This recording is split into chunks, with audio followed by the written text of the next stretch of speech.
All right, so right now we go to the Facebook slash ad slash manage dashboard. We click on create ad. It's gonna show us the options and the objectives. I'm gonna click on this one, on the first one, on the engage with post, or which is the paging post, page post engagement ad. I'm choosing that fan page I was just showing you guys, and right here I'm choosing the proper page post to which I'm running ads to. So this is how it's gonna work. Right here I can set up the campaign name, so I would say bocce ball t-shirt ABC, whatever I want it to be called. And then I specify that it's a PPE ad. That's for our organization. And I uh, um, right here you have the custom audiences, which are audiences that you can capture, like on your you can put pixels on your pages and build an audience that you can later sell to or run ads to. You can input email lists that you have into Facebook, and it will come up with an audience with every email that's been registered to Facebook.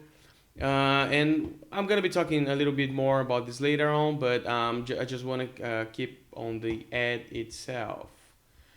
Locations. Let's say I was running this ad to the whole United States country.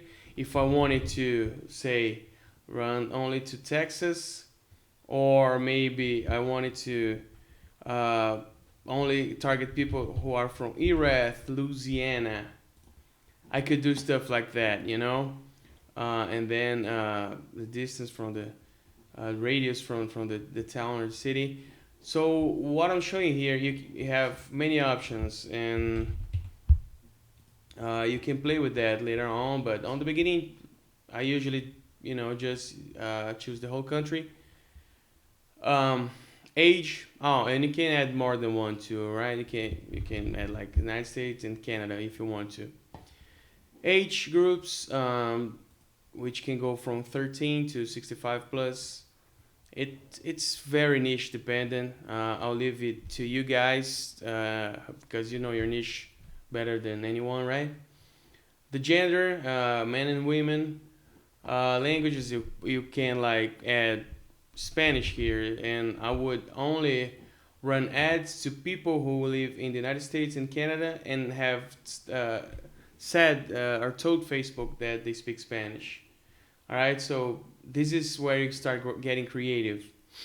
Um, this one, more demographics. It's you can use it as a layering option to the interest that you're gonna be building later on, or you can use it by itself.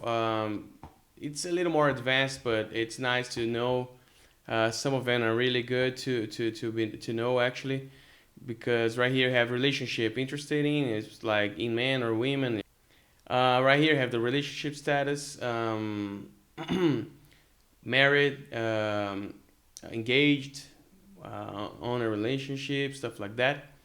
Education, schools, the field of study. You can go wild with their teams, their um, majors and stuff like that. Work, their employers, like people that work only at Johnson Johnson, job titles, industries, ethnic affinity, generation, like baby boomers and stuff like that. Parents, expecting parents, parents of children up to like 3 years old, 10 years old. They have a bunch of options. Right wingers, left wingers, and life events like living away from home. I see anniversary, away from family, newly engaged. So you have some stuff that you can work with right here. Uh, but usually it's a layering. I use it more for layering than anything else because the real interesting part is the interests. And later on, I'm gonna be teaching you guys a way to find the really targeted interests. All right, so the way you used to do back in the day is just uh, trying to find interests out of this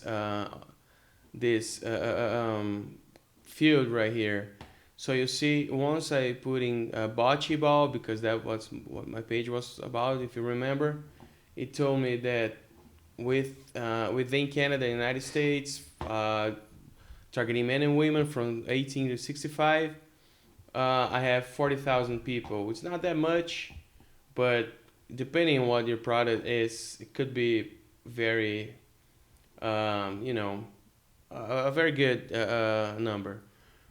And you see, it Facebook has started to guess what I'm talking about, so they are trying to give me some more interest that I might have interest in targeting, but you can see they still don't have too much information like bowling ball and oh, I see botch right here. It's I'm guessing it's the same thing. It's much bigger right now to 200,000. But this is just for you to know right now. We're gonna be covering a much more much smarter way to finding interests later on. We have behaviors, which are usually used as an even further layering if you want to put interests, demographics, and behaviors. You see, it's more stuff. For some of your niches might be interesting, like travel. You see people that travel for business, people that go internationally often. There's seasonal, like you see the sports that are going on right now, or I'm not, as I'm not in the states, I'm really not sure what sports going on right now. But and mobile device user, like I have an app for iPhones, so I can target only people who are using iPhone 6 Plus, and you can go wild with those things. I mean, going into your ads account and take a look at everything. Go one by one if you're interested, because it might be very good for whatever you have running. And then connections, all would be everyone on Facebook. You can target people, only the people that are connected to your fan page. So if you're making a promotion or something like that, if you're running like campaigns or something that you don't want your fans to see, you can run this one, only people not connected to your fan page. And the advanced one, where you can put like only people who are friends to your fans. You can include people who are connected to another fan page of yours, or an app or an event that you run, or exclude them. So you can really go wild with those. As we don't have any fans on that fan page, I would leave it on the all position. Here's the budgeting. Always leave per day. And right here I have reais, which is Brazilian money. Uh, you will know what kind of money you have there and what it means in dollars. So I'm gonna be talking dollars right now, and I usually start every ad that I'm trying with a budget of $5 per day, and I try to. I think it's enough for gathering information and seeing if that ad is worth keeping, to gather a little more information, killing or scaling. So I just set it like that, a budget of $5 per day. The optimize for, you see it says optimize for post engagement. You can set a cost per mile or a cost per click if you want to. I tell you that I really rather leave it on the option that Facebook gave me when we clicked on the page before. I mean, we wanted post engagements, right? The PPE, the page post engagement ad.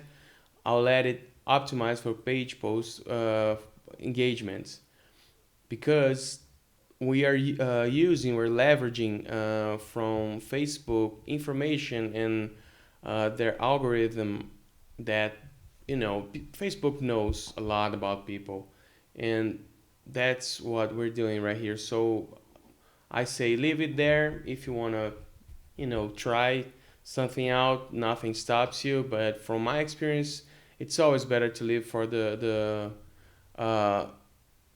um, the objective that you wanted. Sorry for the delay. And we don't mess with those. You see right here, I said I forgot to say that I put it $5 a day, and it tells me how many people do they think they're gonna, like, they estimate that I'm gonna reach with this ad or with these configurations. And one thing that is really important for you to know, you see, it says that I can reach up to 3,500 people right here, right? Let me try to set like only from 21 to say 44, because I think those people are, you know, the most engaged, and I know my niche, and that's why I'm doing this. You see, it already went up a little, and maybe only women buy my stuff. Men are not really good for me. Let's see. It went down a little bit. Maybe men will go up. Not really. So we are actually better off putting all. You see, you just play with stuff, and maybe it's better if you run like 3 or 4 different ads with different age groups, and or men and women, or different interests, like instead of putting a budget that's too high. You see that I could reach more people. So maybe if I make an ad from 25 to 34, I can reach 3,800 people, and then I'll just copy this ad and make another one from 35 to 44, which we reach 200 to 2,200. Play with that, and you'll end up seeing those differences. Right here is the ad set name. I usually just put my uh, interests, what they are all about. So, bocce ball. I know it's U.S. Canada 35 to 44, and my interest is bocce ball. And right here, I have the advanced options, URL tags. Those are tags that are going to be added to the end of the URL that people are going to be clicking on the post. You see, I already have a tag here. V equals org. If I wanted to, I could easily add like V equals add one, and that tells me that I would put the ad set name right here. That's add one, and when I go see the reports and stuff like that, I know what it is. The conversion pixel, I'm gonna be talking about this one later, but once you create a pixel, you're gonna set up a pixel right here. You're gonna use it to to have the more information on your reports. And right here, the options, desktop newsfeed, which shows on desktop computers. I have the mobile newsfeed, which will show on mobile devices, of course. And you see it shows a little different, but it shows exactly how it's going to be seen by people. And the right column, which is the right hand side ads. And the sizes are different. So I usually, if and when I run right hand side ads, I have to set a new one because the sizes are different. But I actually never run right hand side ads anymore. I usually just leave it to desktop and mobile, and that's another split test you can make. Let's see again. So you see, I took the direct count off. It went from 3900 to 2400 because right hand side ads are cheaper because they have way lower CTR. Let's say I just want to run this to mobile users, and I'm removing the desktop newsfeed. You see only the mobile newsfeed is checked. It changed once again. You see? So that's the kind of stuff you need to know. I'm just gonna show you this right here. I'm gonna place the order for this ad. It tells me it's in review, and this is what I can do. I can click on create a similar ad. It's gonna copy the exact same ad, and if I was to try new interests, I would just click on the change ad set, create a new ad set. I hit save, and I can start all over again. You see, it had the same interest. Let's say instead of change interests, I'm gonna just change the age groups. So I go to 45 through 54, and now I have a new ad which is different, and I'll leave the same budget and everything else. And right here, I'm just gonna tell my own self that this is a new ad. I change the ad set name, put add to, and I'm all good. So I'm I'm all set to receive the proper information about this ad, right? So I would just play start again, and that's it. This is how you create a page post engagement ad, right? So this is it. This is it for this lesson, and I'll talk to you on the next one.